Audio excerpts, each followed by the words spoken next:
Spoken English course में आपका बहुत बहुत स्वागत है।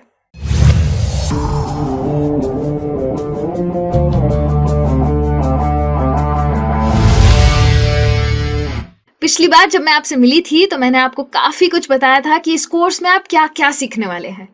तो आज मैं आई हूं आपसे वो सारे वादे पूरे करने और बहुत ही सिंपल चीज से शुरुआत करने वाली हूं।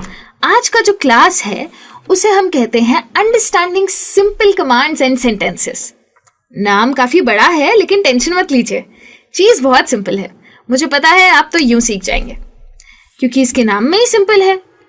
तो पहले बात करते हैं सेंटेंसेस की। अब ये सेंटेंसेस क्या होती है? सेंटेंसेस मतलब वाक्य। लेकिन ये वाक्य क्या होता है? किसी भी भाषा में जब हम अपने विचार को, अपने थॉट्स को दूसरों तक पहुंचाना चाहते हैं तो हम यूज करते हैं लैंग्वेज का, यानी कि भाषा का। लेकिन हम उनके ऊपर शब्द इस तरह फेंकते थोड़ी है। हम तो शब्दों को साथ में जोड़ के कुछ सेंस बने ऐसी बात करते हैं। तो वो सेंस बनाने के लिए जो हम यूज करते हैं उसको बोलते हैं सेंटेंस। अब सेंटेंस के भी बहुत सारे अलग अलग टाइप्स होते हैं, काफी प्रकार होते हैं। लेकिन जैसे कि ये सेंटेंस यहां ले लीजिए, poor John lost his watch. अब यहां पे ध्यान से देखिएगा, पुअर का मतलब यहाँ पे गरीब नहीं है, पुअर का मतलब है बेचारा। बेचारे जॉन की घड़ी खो गई। तो जब मैं आपको ये इंफॉर्मेशन दे रही हूं तभी भी मैं सेंटेंस यूज कर रही हूं। हो सकता है मैं आपसे कोई सवाल पूछना चाहूं तो भी मैं सेंटेंस यूज करूंगी। हो सकता है मैं आपको कोई कमांड देना चाहूं, कोई ऑर्डर देना चाहूं, तभी भी मैं ये सेंटेंसेस यूज कर सकती हूँ। या फिर मैं कोई इमोशन एक्सप्रेस करना चाहूं तभी भी मैं जो यूज करती हूँ उसे सेंटेंस ही कहते हैं। तो इन टाइप्स के बारे में तो मैं आपसे जरूर बात करूंगी, लेकिन सबसे पहले मैं आपको बताना चाहती हूँ कि ये सेंटेंस जो होती है, ये जो वाक्य होता है, इसके भी पार्ट्स होते हैं। वैसे तो कई सारे पार्ट्स होते हैं लेकिन आज सिर्फ 2 पार्ट्स के बारे में बात करूंगी। एक होता है सब्जेक्ट और दूसरा होता है प्रेडिकेट। बड़े बड़े शब्द हैं लेकिन मतलब बहुत सिंपल है। सब्जेक्ट का मतलब होता है वो चीज जिसके बारे में ये सेंटेंस है, यानी कि सेंटेंस का जो पहले का हिस्सा होता है, जिसके बारे में वो सेंटेंस होती है, उसे कहते हैं सब्जेक्ट। इस केस में यहां पे द मैनेजर कोई इंसान है, उसके बारे में ये सेंटेंस है। तो जैसे ही मैं कहती हूं द मैनेजर, आप समझ जाते हैं कि यहां इस सेंटेंस का मेन हीरो है द मैनेजर। और प्रेडिकेट वो चीज होती है जो कि हमें उस मैनेजर के बारे में बताए, यानी कि सब्जेक्ट के बारे में बताए। तो सब्जेक्ट के बारे में जब भी हमें कुछ पता चलता है तो वो सेंटेंस के आखिरी हिस्से से पता चलता है, इसीलिए उस हिस्से को हम कहते हैं प्रेडिकेट। अब जैसे कि आपके सामने यहां एक सेंटेंस है। सेंटेंस है the cat is sleeping in the room. अब आप इस सेंटेंस को देखिए। सेंटेंस किसके बारे में है? कैट के बारे में। तो कैट हो गई क्या? सब्जेक्ट। कैट कर क्या रही है? कैट कमरे में सो रही है। The cat is sleeping in the room. तो is sleeping in the room हो गया हमारा प्रेडिकेट। वैसे ही अगर आप एक दूसरी सेंटेंस देखें, ही रीड्स। ही कौन है? वैसे तो ही एक प्रोनाउन है, हो सकता है उनका नाम जॉन हो। मुझे जॉन बार बार नहीं कहना, इसलिए मैं कह रही हूं ही। इसके बारे में जरूर बात करेंगे, चिंता मत कीजिए। लेकिन अभी के लिए ही हो गया हमारा सब्जेक्ट, क्योंकि करता कौन है? ही।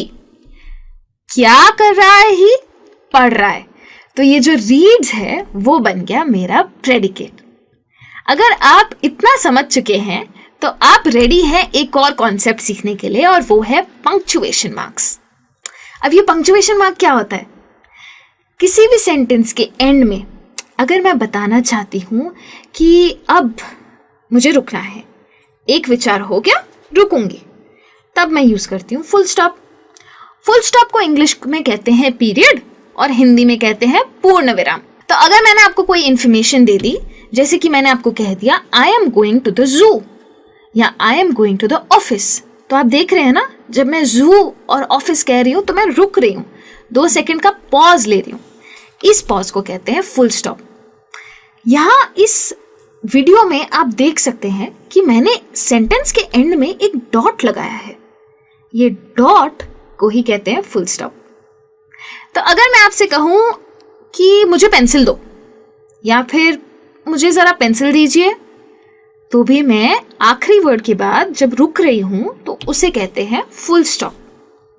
फुल स्टॉप अब क्यों यूज करना चाहिए? बहुत इंपॉर्टेंस है इसका।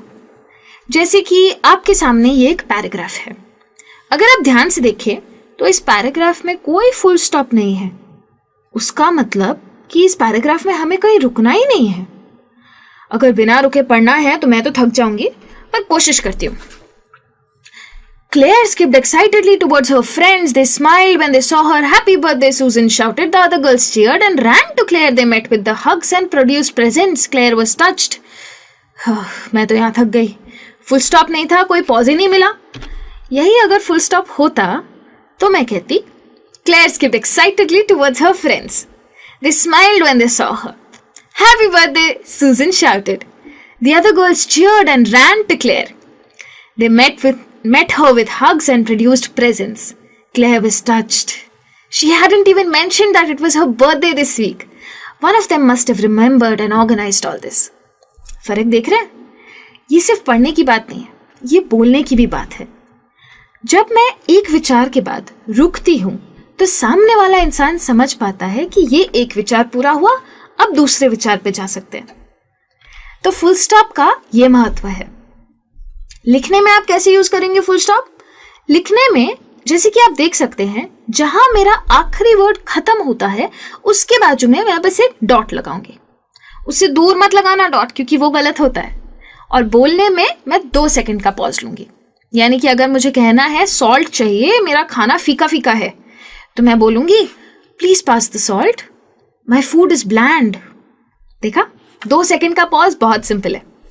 ठीक है, अब इसके आगे एक और पंक्चुएशन मार्क होता है, उसको कहते हैं एक्सक्लेमेशन मार्क। जब आप इंग्लिश में बात कर रहे हैं तो ऐसा जरूरी तो नहीं है कि आप सिर्फ इंफॉर्मेशन ही देंगे या ऑर्डर ही देंगे। हो सकता है कि आप अपना इमोशन भी एक्सप्रेस करना चाहें।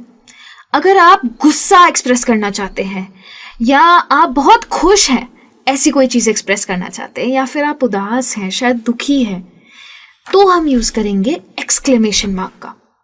याद रखिए, बोलते वक्त ये एक्सक्लेमेशन मार्क दिखाई नहीं देता है, लेकिन आप किस टोन में बात करते हैं उससे इंसान को पता चलता है आपने क्या पंक्चुएशन लगाया। और लिखते वक्त तो दिखाई देता ही है। तो जैसे कि अगर मुझे ये दिन बहुत अच्छा लग रहा है तो मैं ऐसे नहीं कहूंगी व्हाट अ लवली डे, मैं कहूंगी व्हाट अ लवली डे। तो सामने वाले को पता चल जाएगा कि मैंने यूज किया है एक्सक्लेमेशन मार्क। वैसे ही अगर मैं उदास हूं, कोई बुरी खबर सुनी है, तो मैं कहूंगी ओह हाउ सैड, तो पता चल जाएगा कि मैं उदास हूं। और अगर मैं गुस्सा हूं और मुझे आपसे कहना है आपकी प्रॉब्लम क्या है, क्यों है आप ऐसे, तो मैं कहूंगी what is wrong with you, तो भी पता चल जाएगा कि मैंने यूज किया है एक्सक्लेमेशन मार्क। अब एक्सक्लेमेशन मार्क यूज करने का मतलब क्या है? अगर मैं ऐसे ही कहूंगी वाओ, तो आपको लगेगा कि मैंने वाओ बोला है, इमोशन फील होगा ही नहीं। इसलिए कहना जरूरी है कि वाओ कितनी अच्छी ड्रेस पहनी है। वो काम है एक्सक्लेमेशन मार्क का। फुल इमोशन आपका एक्सक्लेमेशन मार्क में शो हो जाता है। और इसके बाद आप एक्सक्लेमेशन मार्क यूज कैसे कर सकते हैं? एक्सक्लेमेशन मार्क हमेशा कोई ऐसे स्ट्रॉन्ग कमांड के एंड में यूज कीजिए, या फिर कोई ऐसी सेंटेंस में यूज कीजिए जहां पे आपका कोई इमोशन है, शायद गुस्सा, शायद खुशी, शायद उदासी, पर कोई इमोशन आना चाहिए उसमें। बिना इमोशन के एक्सक्लेमेशन मार्क यूज नहीं करना चाहिए। जैसे अगर मैं गुस्सा हूं और मैं कह रही हूं निकल जाइए, यानी कि इंग्लिश में कह रही हूं गेट आउट, तो मैं ऐसे तो नहीं कहूंगी ना कि गेट आउट, सामने वाला निकलेगा ही नहीं बाहर। इसलिए गुस्से में कहने के लिए मैं कहूंगी गेट आउट, और उसे कहते हैं एक्सक्लेमेशन मार्क यूज करना। यहां अगर मैं शायद बहुत सरप्राइज्ड हूं, बहुत ही आश्चर्यचकित हूं, तो मैं कहूंगी हाउ इज दिस पॉसिबल, ये कैसे मुमकिन है, तो वो हो गया एक्सक्लेमेशन मार्क। अगर आप एक्सक्लेमेशन मार्क का मतलब समझ चुके हैं तो क्वेश्चन मार्क तो बहुत आसान है। क्वेश्चन मार्क नाम से ही पता चल रहा है कि क्वेश्चन के आगे क्वेश्चन मार्क लगाएंगे। क्वेश्चन मतलब क्या? सवाल। तो सवाल के आगे आप ये इस तरीके का दिखने वाला सिंबल लगाएंगे। जैसे अगर मुझे आपसे पूछना है आप मेरे साथ जू चलेंगे, तो आप देख रहे हैं कि मैं लास्ट के वर्ड के आगे कैसे बात कर रही हूँ? Would you like to go to the zoo? एक सवाल आ रहा है अंत में, तो उसे कहते हैं क्वेश्चन मार्क। लिखत में तो आप देख ही सकते हैं कि क्वेश्चन मार्क कैसे यूज करना है, लेकिन बात यह है कि अगर मैं क्वेश्चन मार्क नहीं डालूंगी तो किसी को पता ही नहीं चलेगा कि मैंने उनसे सवाल पूछा है। जैसे कि अगर मैं कहूंगी कहाँ जा रहे हो, तो पता ही नहीं चलेगा कि मैं सवाल पूछ रही हूँ। हाँ, मेरे शब्द तो कह रहे हैं कि कहाँ जा रहे हो, लेकिन जब तक मैं टोन नहीं डालूंगी एंड में, तब कोई जवाब कैसे देगा मुझे? तो मुझे पूछना पड़ेगा वेयर आर यू गोइंग, तब कोई जवाब देगा आई एम गोइंग होम। ठीक है, तो पंक्चुएशन मार्क का तो ये इंपॉर्टेंस है। अब बात करते हैं मुद्दे की, यानी कि हमारी सेंटेंसेस की। अब जब सेंटेंस की बात करूं तो सेंटेंसेस तो बहुत सारे प्रकार की होती है। एक सेंटेंस होती है डिक्लेरेटिव सेंटेंस। अब ये डिक्लेरेटिव क्या होता है? जिस सेंटेंस में आप किसी को कुछ बता रहे हैं, यानी कि कुछ डिक्लेयर कर रहे हैं, या फिर आप किसी को कोई इंफॉर्मेशन दे रहे हैं। हो सकता है आपको कुछ पता है, आप किसी और को बता रहे हैं। हो सकता है आप अपने प्लान्स के बारे में किसी और को बता रहे हैं। तो उस सेंटेंस को कहते हैं डिक्लेरेटिव सेंटेंस, यानी कि स्टेटमेंट, सिंपल वाक्य। इस सेंटेंस को, जैसा कि मैंने बताया, हम फुल स्टॉप से एंड करते हैं। जैसे मैं बताना चाहती हूं कि मेरी मम्मी बीमार है, तो मैं कहूंगी माई मदर इज सिक, तो ये हो गई स्टेटमेंट। या फिर मेरे सर में दर्द है, तो मैं कहूंगी आई हैव अ हेडेक, तो ये हो गया सिंपल सेंटेंस, यानी कि डिक्लेरेटिव सेंटेंस। उसके बाद आते हैं इंटरोगेटिव सेंटेंस। अब ये इंटरोगेटिव सेंटेंस क्या होता है? नाम बहुत बड़े बड़े हैं अंग्रेजी में, लेकिन मतलब इनके बहुत आसान है। याद है मैंने आपसे क्वेश्चन मार्क की बात की थी? तो ये इंटरोगेटिव सेंटेंस, ये क्वेश्चन मार्क वाली सेंटेंस होती है, यानी कि सवाल पूछने को इंग्लिश में कहते हैं इंटरोगेटिव सेंटेंस। तो हो सकता है कि आप किसी से इंफॉर्मेशन मांग रहे हैं, या आप किसी से कोई रिक्वेस्ट कर रहे हैं, शायद आप चाहते हैं कि कोई और आपके लिए कुछ कर दे, तो आप उनसे पूछेंगे। जब आप पूछना चाहते हैं तब आप इंटरोगेटिव सेंटेंस यूज करते हैं। जैसे कि मैं आपसे पूछना चाहती हूँ आप ठीक तो हैं, तो मैं कहूंगी आर यू ओके। देखना, डिक्लेरेटिव सेंटेंस और इंटरोगेटिव सेंटेंस बहुत अलग अलग है। इंटरोगेटिव सेंटेंस बनाने का तरीका भी अलग है। अगर मैं आपसे पूछना चाहती हूँ आपको ये पसंद आया, तो मैं कहूंगी डिड यू लाइक इट, और मैं लगाऊंगी एंड में क्वेश्चन मार्क।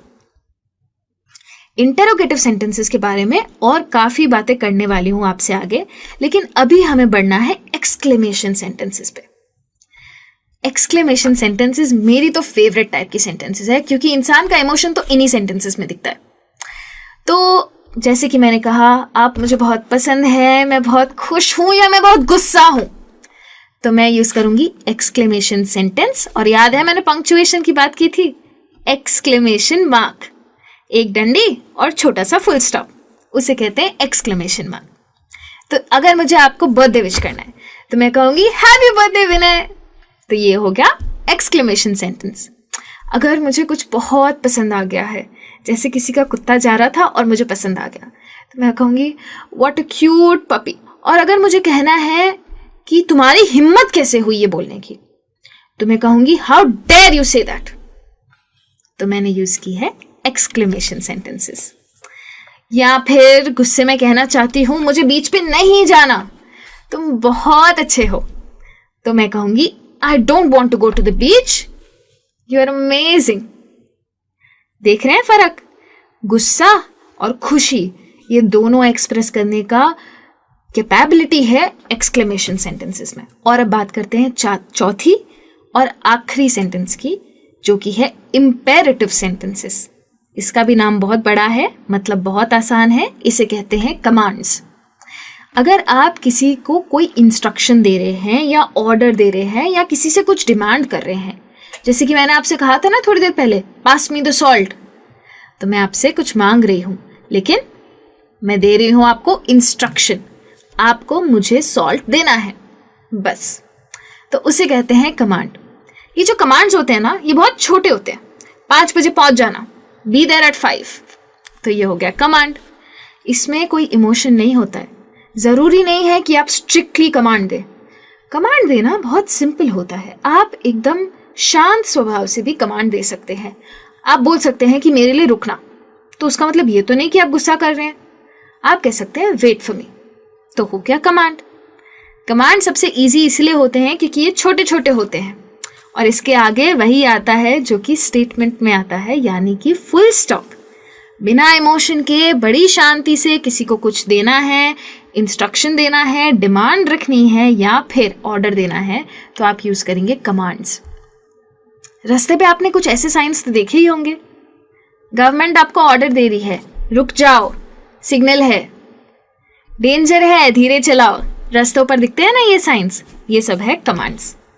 कभी सोचा था कि रोज आप यही सब देखते हैं लेकिन इसके नाम नहीं पता थे? इंग्लिश ऐसी तो भाषा है, सिर्फ नाम बड़े बड़े हैं लेकिन लैंग्वेज बहुत इजी है। आज हमने देखते देखते 4 चीजों के बारे में सीख लिया। सेंटेंसेस में हमने डिक्लेरेटिव सीख ली, हमने इंटेरोगेटिव सीख ली, एक्सक्लेमेटरी सीख ली और इम्पेरेटिव भी सीख ली। सिंपल भाषा में कहूँ तो साधारण वाक्य भी सीख लिया, सवाल पूछना भी सीखा, कोई इमोशन दिखाना भी सीखा और किसी को ऑर्डर देना भी सीखा। तो ये 4 टाइप्स की सेंटेंस